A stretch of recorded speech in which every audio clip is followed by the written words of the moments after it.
Pemirsa, ada yang berbeda dari pelantikan Kabinet Jokowi JK hari ini. Tidak ada jas hitam berikut dasi ataupun kebaya serta sanggul yang biasanya kita lihat dalam acara-acara kenegaraan sebelumnya. Para menteri dan undangan kompak mengenakan batik dengan nuansa warna coklat. Demi Allah, saya bersumpah. Presiden Joko Widodo dan Wakil Presiden Yusuf Kala telah melantik susunan kabinetnya di Istana Negara. Jokowi JK menamakan kabinet ini dengan nama Kabinet Kerja. Ada yang berbeda dalam pelantikan kali ini. Para menteri Kabinet Kerja di bawah pimpinan Presiden Jokowi dilantik tanpa menggunakan jas tapi menggunakan seragam batik. Sebuah pemandangan yang tak pernah ada dalam acara pelantikan pejabat negara selama ini. Sepanjang sejarah sejak era Presiden pertama Soekarno, pelantikan kabinet selalu mengenakan pakaian formal, yakni setelan kemeja, jas, dan dasi. Tradisi ini pun tak berubah. Kendati Presiden telah berganti ke Presiden Soeharto, B.J. Habibie, Abdurrahman Wahid, Megawati Soekarno Putri, hingga Susilo Bambang Yudhoyono. Hal yang tak biasa ini dilakukan Presiden Jokowi sejak pengumuman nama-nama menteri. Saat itu ia mengenakan kemeja putih polos dengan lengan digulung. Ia bahkan meminta menterinya bergerak maju lebih cepat saat diperkenalkan. Mari Pak.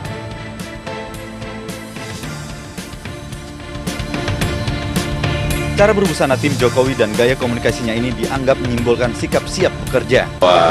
Jokowi ini termasuk yang percaya kepada simbol-simbol dan itu sah-sah saja ya.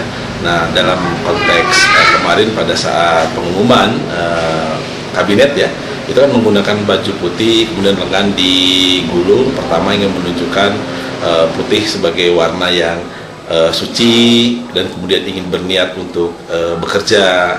Kemudian ditambah juga misalnya beberapa menterinya disuruh untuk berlari dan barangkali itu merupakan simbol dimulai dengan niat suci, bekerja dengan cepat. Ya. Tak hanya itu, cara pembentukan kabinet Jokowi juga punya cerita berbeda dibanding pembentukan kabinet sebelumnya. Sebelumnya, ia melibatkan Komisi Pemberantasan Korupsi atau KPK dan Pusat Pelaporan dan Analisa Transaksi Keuangan atau PPATK. Jokowi ingin memastikan pemerintahan baru yang dibentuknya ini bersih dan tentu saja bebas dari korupsi. Tim Liputan Metro TV. Tradisi baru ala Jokowi, itulah topik perbincangan kita malam ini bersama pengamat politik dari Universitas Nasional atau UNAS, Ansy Lema. Selamat malam, Bung Ansy. Selamat malam, Sela. Kita bertemu lagi. Kalau sebelumnya kita membahas tentang kabinet atau struktur kabinet, ini kita bicara soal tradisi baru. Ada sejumlah hal yang berbeda yang kita saksikan dari awal sebetulnya. Kalau kita tarik lagi ke belakang, kita mulai dari permulaan, di mana keterlibatan masyarakat dan relawan ini betul-betul terasa. Ini sesuatu yang berbeda dan belum pernah kita saksikan sebelumnya. Bagaimana Anda memaknainya? Ya, saya kira Jokowi ini memang fenomenal ya. Sosok yang tampil dan menawarkan sebuah habitus baru yang menggeser habitus lama dalam politik gitu. Saya kasih contoh misalnya kemarin ketika Jokowi mengumumkan susunan ataupun juga komposisi kabinetnya, itu Presiden, Wakil Presiden dan jajaran kementeriannya itu semua menggunakan baju kemeja berwarna putih. Itu kemeja berwarna putih itu paling harganya sekitar 100 sampai 120 ribu rupiah gitu.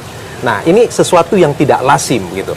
Apa sebenarnya yang kita tangkap dari dikenakannya kemeja putih ini? Menurut saya ini sebenarnya simbol kesederhanaan dari seorang Jokowi yang ingin ditularkan kepada para pembantunya, dalam hal ini para menteri gitu. Sebenarnya Jokowi ingin mengajarkan kepada bangsa ini bahwa menjadi pemimpin ataupun juga pejabat yang mendapatkan mandat dari rakyat itu harus punya sikap solider, punya tenggang rasa, punya kepedulian terhadap masyarakat Indonesia yang notabene mayoritas itu masih hidup dalam kondisi yang sederhana dan mungkin susah begitu.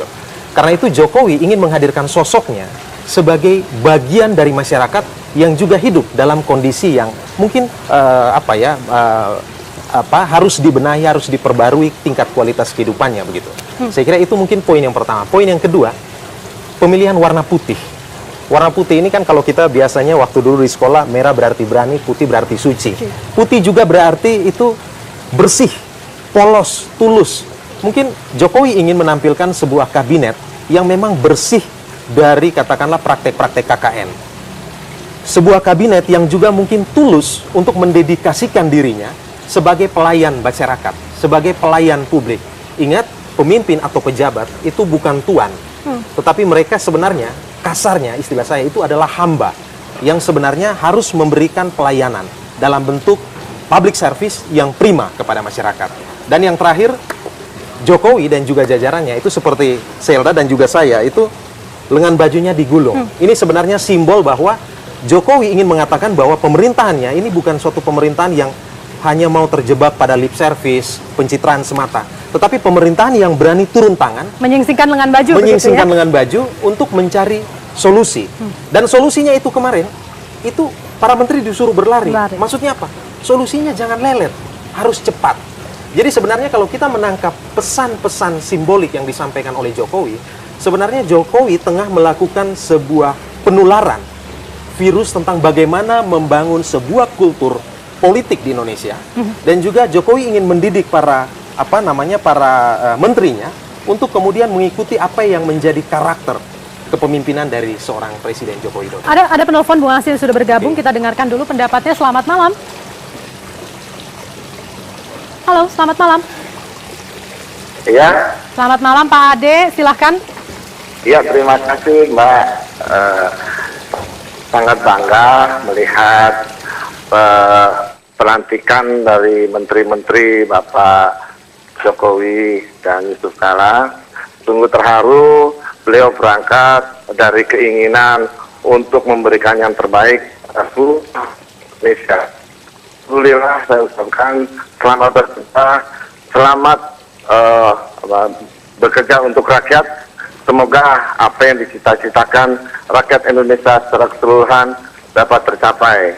Baik. Saya mengikuti dengan seksama, mudah-mudahan Bapak Jokowi dan Yusuf Kala yang indikasi terakhir 74% didukung oleh seluruh rakyat Indonesia dengan arak-arakan yang menunjukkan bahwa beliau dicintai oleh rakyat Indonesia secara keseluruhan.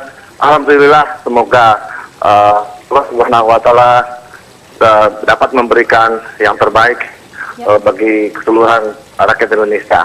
Mungkin itu saja dari kami rakyat biasa. Mudah-mudahan selamat bekerja Bapak Jokowi dan Yusuf Kala. Allah selalu melindungi orang-orang yang baik. Demikian Mbak, cukup Terima dari kasih saya. Pak Ade di Cibinong untuk telepon Anda, dan pemirsa Anda masih bisa menelpon kami di 021 58 3022. Suara Anda kembali sesaat lagi.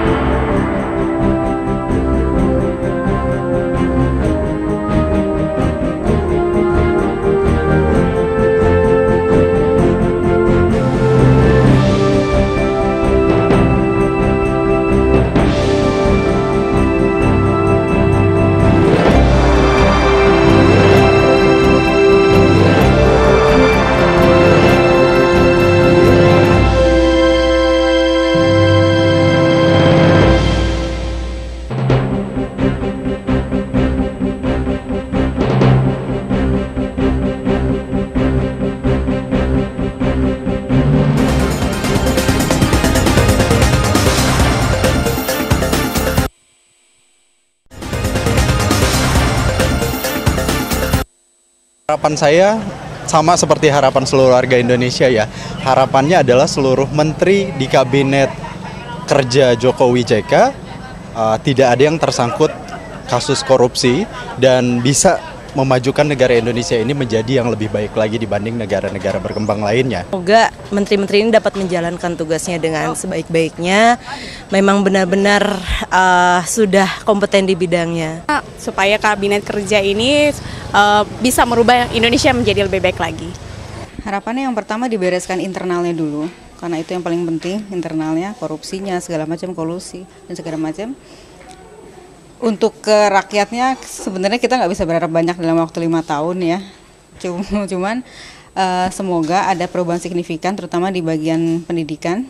Dan mereka benar-benar berkomitmen untuk bangsa ini, di mana mereka harus memperbaiki bangsa ini menjadi lebih baik lagi, terutama di sektor pendidikan, di mana bangsa kita ini banyak meniru sistem pendidikan dari luar, sementara budaya kita tidak sesuai.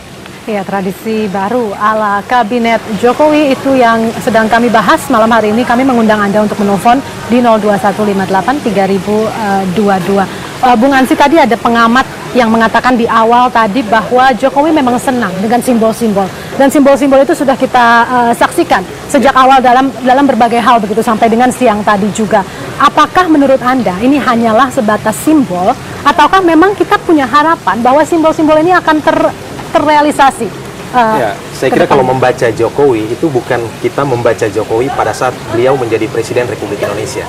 Kita sudah melihat Jokowi pada saat beliau menjadi wali kota Solo dan kemudian menjadi gubernur DKI Jakarta. Jokowi ini adalah seorang pemimpin yang bisa dijadikan sebagai role model yang memimpin tidak sekedar mengucapkan pidatonya, tetapi beliau mengucapkan pidatonya lewat tindakan nyata begitu. Jadi beliau ini mencontohkan apa yang ingin dilakukan begitu. Jadi satu contoh saya kira Jokowi meyakini itu lebih punya arti dan makna daripada 1000 ataupun mungkin 100.000 teori begitu. Nah, tadi kita sempat lihat pada saat pelantikan menteri itu Jokowi dan jajarannya menggunakan batik begitu. Saya kira ini Jokowi ingin mengatakan bahwa inilah saatnya Indonesia itu harus berbangga bahwa kita memiliki aset, katakanlah ya, berupa aset budaya dan seterusnya. Dan inilah saatnya bahwa setiap menteri itu di dadanya itu hanyalah merah putih, nasionalisme. Nah, batik ini kan sebenarnya simbol dari identitas bangsa kita. Dan sebenarnya juga kalau kita mau membaca lebih jauh, batik ini kan ada mulai dari Sabang sampai Merauke, dari Miangas sampai Pulau Rote dengan berbagai macam variasinya. Sebenarnya Jokowi mau katakan bahwa pembangunan itu harus bisa melibatkan semua anak bangsa dan merangkul semua anak bangsa begitu. Nah, tapi itu Jokowi, sosok Jokowinya. Bagaimana dengan ke-34 menterinya? 34 menteri, saya kira tadi kita sempat menyimak. Publik ditanyakan apa yang menjadi harapannya. Saya kira harapan publik itu tidak muluk-muluk. Pak Jokowi, tolong penuhi dan tepati apa yang Anda ucapkan dan apa yang Anda janjikan. Yang Jokowi ucapkan dan janjikan itu adalah beliau akan membentuk sebuah kabinet yang profesional, berintegritas, kompeten, dan berorientasi pada kerja dan kerja. Begitu. Dan prasyarat untuk membentuk kabinet ini adalah rekrutmen ala Jokowi mestinya saya katakan itu berdasarkan merit system, meritokrasi gitu loh. Jadi yang diperiksa itu adalah rekam jejaknya, integritasnya. Kan sudah diperiksa rekam jejaknya? Sudah. Tetapi kalau kita lihat setelah publik sekian lama dibuat katakanlah penasaran, agak-agak galau, ini kira-kira formasi Kementerian Joko Widodo ini seperti apa? Belum lagi banyak versi yang beredar. Belum lagi banyak versi yang beredar. Saya kira antusiasme publik pada saat kabinet diumumkan itu tidak sedahsyat pada saat Joko Widodo maju sebagai calon presiden ataupun Joko Widodo menang sebagai presiden Republik Indonesia. Tapi mungkin menyenangkan semua orang memang tidak bisa. Ya, tetapi saya kira mungkin ada sejumlah catatan di sini. Artinya gini, kalau kita bilang orang sering katakan bahwa ini tidak dahsyat amat begitu. Ya mungkin standar-standar saja begitu. Karena mungkin ini juga ekspektasi terhadap Kementerian Jokowi JK ini terlalu tinggi. Sementara kejadiannya ini mungkin tidak demikian. Nah, saya coba menelusuri apa sebenarnya. Nah, kalau demikian, mungkin bisa kita baca, ini Pak Jokowi tampaknya belum sepenuhnya bisa merdeka atau bebas dari intervensi ataupun juga mungkin peran partai-partai koalisi. Begitu. Kita berhenti di situ dulu, karena kita akan dengarkan pendapat dari pemirsa. Yang pertama ada Pak Budi di Tangerang. Selamat malam, Pak Budi. Halo. Malam, Pak. Apa pendapat Pak Budi? Halo. Halo. Ya, silakan Pak Budi. Sama Pak Syahril, Pak. Oh, mohon maaf, Pak Syahril, silakan Pak Syahril dengan pendapat Pak Syahril, Jakarta Selatan, ya. Begini, hendaknya itu bukan retorika atau bukan seremonial saja, ya. Betul-betul dituangkan. Untuk itu saya menyarankan yang pertama, ekonomi kita itu betul-betul tidak lagi berwarnakan kapitalis liberalis. Betul-betul berwarnakan, berjiwakan, bersemangatkan kerakyatan, yaitu pasal 33 Undang-Undang 45, betul-betul dari itu sebagai jiwanya. Terus yang kedua, untuk itu saya menghimbau Pro TV untuk membuat sebuah program. Katakan itu kita namakan program itu Indonesia Government Policy for Civil. Jadi ini suatu membedah kebijakan pemerintah tentang ekonomi. Apakah benar kebijakan ini untuk rakyat? Apakah benar kebijakan ini pro rakyat? Itu yang kedua. Yang ketiga, dalam hal pembangunan ekonomi, hendaknya pembangunan ekonomi itu tidak bertujuan untuk mencapai kenaikan pertumbuhan, tetapi untuk mensejahterakan rakyat. Apa sih artinya pertumbuhan 5, 6, 10%, segala persen, tapi rakyat tetap menderita, tetap sengsara. Yang miskin semakin miskin, yang kaya semakin kaya. Ini saran saya pada Jokowi. Dan yang terakhir, hendaknya Jokowi itu untuk menyediakan lapangan kerja, membentuk sebuah yang namanya klinik ekonomi kerakyatan di setiap desa, di setiap kelurahan, sebagai tempat rakyat, pedagang-pedagang kecil untuk berdiskusi, untuk bertanya apa yang harus bisa diperbuat, bagaimana cara mendapatkan kredit di bank, apa yang perlu dia kerjakan, ekonomi apa yang harus dia dagangkan, apa yang harus tanam. Itu namanya klinik ekonomi kerakyatan. Oke, baik Pak Syahril di Jakarta Selatan. Berikutnya kita sapa kembali Pak Budi di Tangerang. Selamat malam. Halo, selamat malam. Silakan Pak. Jadi gini, kalau saya lihat itu Pak Jokowi JK itu sekarang kok banyak simbolnya gitu loh. Terlalu banyak simbol. Terlalu Rakyat banyak itu simbol. menantikan kerja nyata dari Presiden Jokowi dan JK. Dia tidak perlulah pidato tentang kemenangan dia di KPU di atas di atas kapal, terus kemudian harus pakai ini, pakai itu. Menurut saya terlalu banyak simbol. Oke, sekarang kerja aja lah ya, benar Pak. Kita nantikan janji-janji politik Bapak gitu loh. Oke. Saya rasa itu aja. Pak Budi di Tangerang, terima kasih. Dan pemirsa, suara Anda akan kembali sesaat lagi. Kami nantikan telepon Anda di 02158322 atau Twitter di @suaraanda online.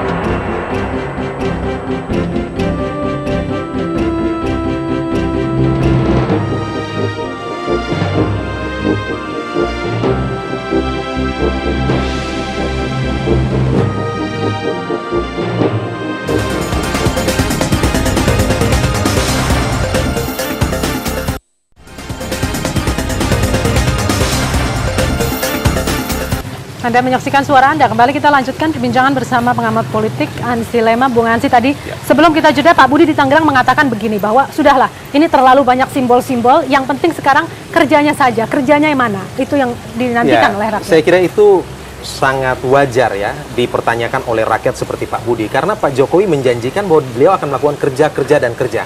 Tetapi bagi Pak Budi, ini Pak Jokowi baru kemarin mengumumkan dan baru hari ini beliau melantik. Artinya masih ada waktu 5 tahun ke depan. Mungkin juga publik juga harus diajak untuk bersabar. Terus soal pencitraan.